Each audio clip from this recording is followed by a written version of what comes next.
Welcome to Feedback Friday, weekly series where you ask me questions on Twitter and I answer. If you're missing out on Twitter, you're missing out on the other half of YouTube. My link is in the description if you want to follow.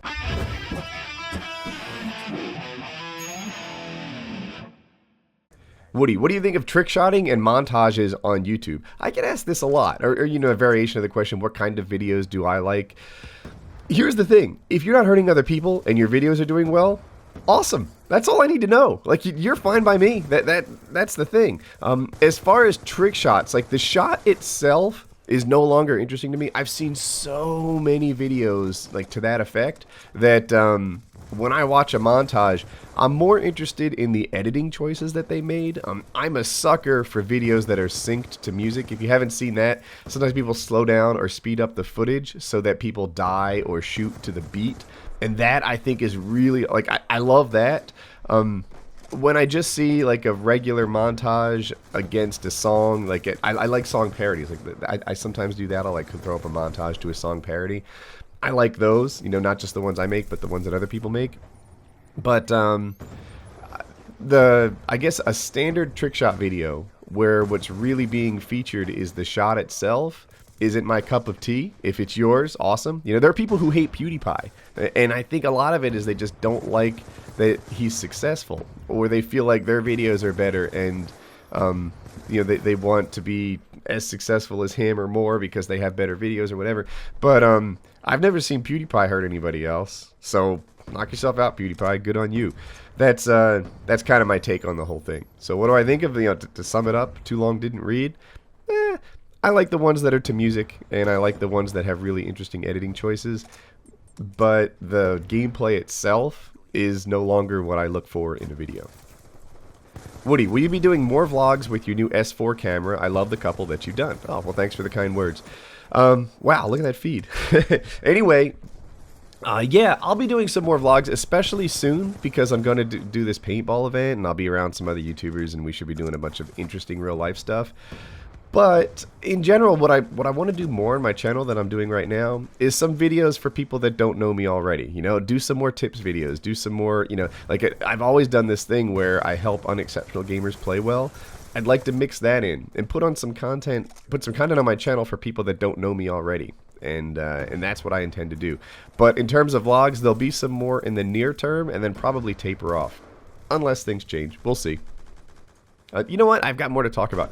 I like vlogs personally. Like, sometimes I'll see a commentator and I know that guy, and it's like, I like Hex. I wonder what he's doing today. I like Alex. I wonder what Alex is doing today. That's Optic Hex and White Boy.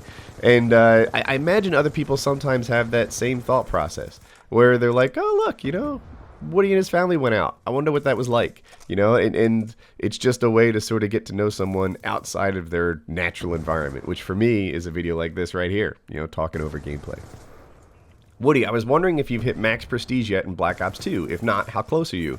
No, I haven't. I had every intention of doing it this weekend. This weekend that just passed as I make this video was a double XP weekend. And I was like, yeah, I'm going to do it. And to answer your question, I am 10th prestige level 40. So I'm very close. And, max with double XP weekend, those last 15 levels can tick off in like a day or so if you play a lot. A lot of other double XP weekends, I did a whole prestige. 15 levels is nothing. But it was Mother's Day weekend, so Tuesday was completely off the Sunday was completely off the table, and somehow I didn't play Saturday because I had something else to get done. And David Vonderhaar's War on Women, that's what it is. Yeah, basically what really happened was I couldn't play because it was Mother's Day, and I played a little bit on Friday and got some double XP games in, but soon. It's interesting to be 10th prestige. Like, every time I unlock a gun, I think that's the last time I'll ever unlock this gun. Every time I go up a level, it's like, yes, I'm actually done with levels now.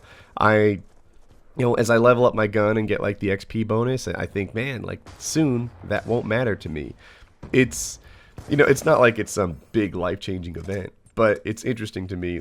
It's kind of cool to finally be at the end of all the prestiging. I haven't been prestiging in the latest CODs. Like in Modern Warfare 2 I did, But in Modern Warfare 3 and in Black Ops 1, I think I stopped early in the prestiging. Like, I just decided it wasn't worth the effort. But this one, it wasn't so painful with the unlock tokens and your guns staying, like if you earn something on your guns, you get to keep it, stuff like that. I like the way they did it, and it made prestiging more palatable to me. So now I'm going to be Master Prestige before too long. So I asked people what they wanted me to talk about, and she says, Woody, my love for you. Man, I am so cautious about being catfished. If you've never heard of the term before, it's basically somebody pretending to be someone they're not. A lot of times it means like, guys pretending to be girls. She is a young girl, and I don't have a lot of young girls watching my videos. They're like 3 or 4%, something like that. And I see her tweet me, like she's noticeable. She stands out because it's this like pretty young girl on Twitter. And so I don't know what to say. I think I'm being catfished. I always do. But if you are like a real life fan, then, I appreciate the support. I'm still not getting enough Woody. I don't know if he meant that like that. Any chance you'll add another series before the next gen rolls around? I think he's talking about the next gen consoles that come out in November. So, yeah, I'm totally interested in doing a new series. One of the reasons I'm attracted to series is that they're like an outline for that video's idea. Like Tech Tuesday, for example. You have to think about what you're going to do every week, but the idea is halfway created. To me, one of the toughest things about being a YouTube commentator, I'm nearly 2,000 videos in. I put out about 50 videos a month.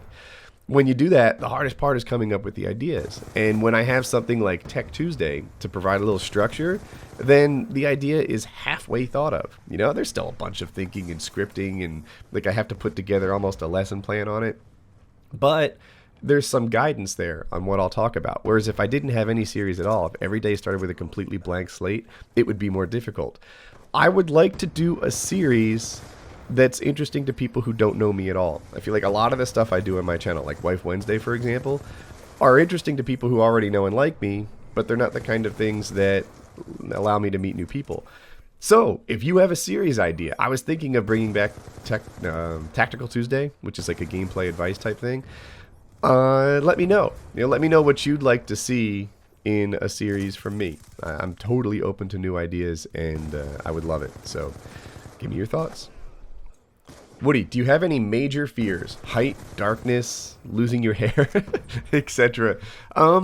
You know what? I swear my major fear is it's the stress and pressure of providing for a family.